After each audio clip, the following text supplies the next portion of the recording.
স্বর্ণ হয় সব পরশ পাথরের ছোঁয়ায়, চক্ষু অচল হয় ঘন ধোঁয়ায়।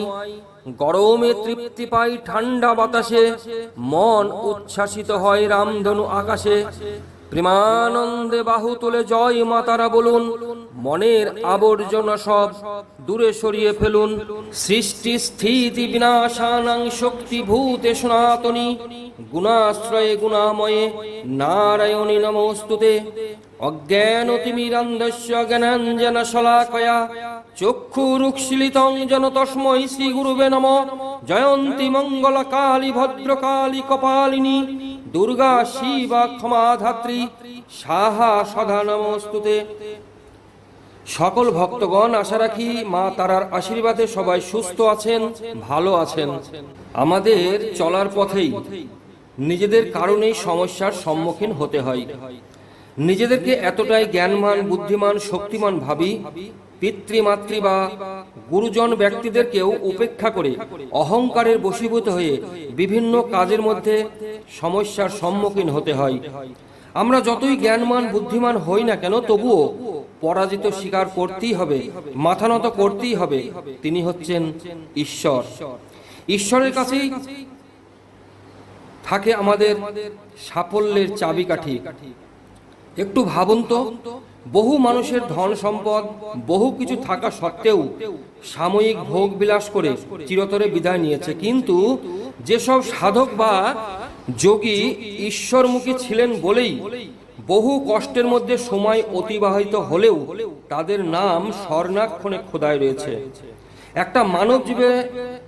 একটা মানব জীবনে ঈশ্বরমুখী হয়ে যদি নিজেকে চিনতে পারে বা বুঝতে পারে, তাহলে জীবনের সার্থকতাও খুঁজে পাবে। আমরা প্রতি মুহূর্তে ঈশ্বরের পাদপদ্মে পুষ্পাঞ্জলি দিই, তাহলে সমস্ত বাধা লঙ্ঘন করে সাফল্যের চাবিকাঠি পেতে পারি। যে কোনো কাজে সাফল্য হবেই হবে। তবে চলুন জানার চেষ্টা করি পুষ্পাঞ্জলি কি, পুষ্পাঞ্জলির সার্থকতাই বা কি। বিভিন্ন দেবদেবীর পূজাতে ফুল, তুলসী, দূর্বা, গঙ্গা জল ইত্যাদি দিয়ে পুষ্পাঞ্জলি দিই। সেটা কি স্বয়ং সম্পূর্ণ হয়? ভক্তগণ, আপনার মতামত অবশ্যই জানাবেন। পুষ্প শব্দের অর্থ হচ্ছে হৃদকমল বা হৃদয়। অঞ্জলি শব্দের অর্থ হচ্ছে অশ্রু বিয়োগ বা চোখের জল। হৃদয়ের অন্তস্থ বাড়ি ঈশ্বরের চরণে সমর্পিত করার নামই পুষ্পাঞ্জলি। এছাড়াও কাম, ক্রোধ, লোভ, মোহ, মত, মাৎসর্য সমস্ত রিপু ঈশ্বরের চরণে সমর্পিত করার নামই হচ্ছে পুষ্পাঞ্জলি। পুষ্পাঞ্জলি না বলে আপনি যদি শ্রদ্ধাঞ্জলি বলেন, তাতেও কোনো ভুল হবে না। বাহ্যিক জগৎ ও অন্তর্জগৎ, আমাদের দুটি জগৎ আছে। ধারাপাত আমরা হয়তো সবাই পড়েছি। একে চন্দ্র, দুইয়ে পক্ষ, তিনে নেত্র। 3 নাম্বার নেত্র চর্মচক্ষুতে খুঁজে পাবেন না, অন্তর্দৃষ্টি দ্বারা তাকে খুঁজতে হবে। আমরা সাকার ও নিরাকারে বিশ্বাসী। ফুল, তুলসী, দূর্বা, গঙ্গা জল ইত্যাদি দ্বারা কোনো মূর্তিতে পূজা করা, সেটা হচ্ছে বাহ্যিক। জপ ও ধ্যানস্থ হয়ে গুরুর বীজ মন্ত্র দ্বারা অন্তস্থ বাড়ি বাহিত প্রদান বা সমর্পিত করা, সেটা হচ্ছে অন্তর্জগৎ। ধ্যানের বহু স্তর আছে। তার মধ্যে প্রথম স্তর হচ্ছে বা প্রথম ধাপ হচ্ছে সাকারে পূজা করা বা পরিপূর্ণ বিশ্বাসের সহিত ফুল, তুলসী, দূর্বা, গঙ্গা জল দ্বারা পূজা করা।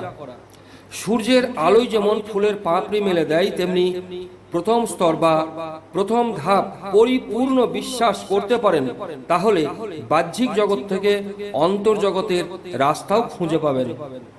অন্তর্জগৎ যখন খুঁজে পাবেন, তখন পুষ্পাঞ্জলির সার্থকতাও পেয়ে যাবেন।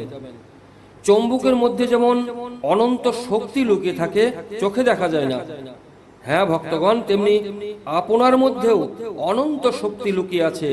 ঈশ্বরমুখী হয়ে কর্ম করুন, সাফল্য হবেই হবে। আপনার মতামত অবশ্যই জানাবেন।